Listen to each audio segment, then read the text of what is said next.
Inuga ng malakas na pagyanig ang malaking bahagi ng Mindanao alas 7:21 ng gabi nitong Miyerkules, Oktubre 4 ng taon. Sa lakas ng pagyanig, ilang mga department store ang nakapagtala ng damage sa kanilang mga paninda, gaya ng convenience store na ito kung saan naggalat sa sahig ang mga basag na bote habang ang mga tao ay dali-daling lumabas.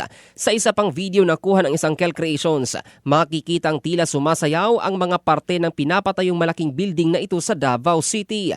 Maging ang mga kawad ng kuryente ay gumagalaw sa lakas ng lindol. Sa kuha naman ng isang Michael Gloria, nagkandara pa sa paglabas sa kani-kanilang unit ang mga tao sa isang kondominium sa Davao City pa rin.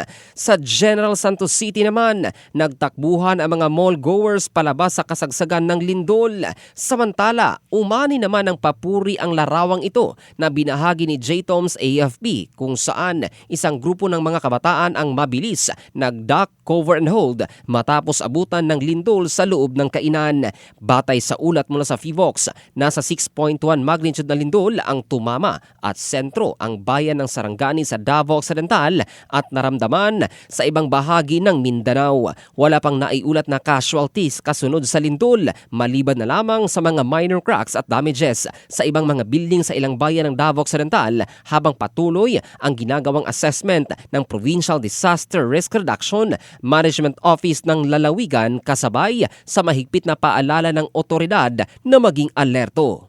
Ang balitang ito ay hatid ng Drive Max Adult Herbal Capsule para sa lalaking laging umaangat. Ito si Jovel Candado in the heart of changing lives ng Brigada News Philippines, the Music and News Authority.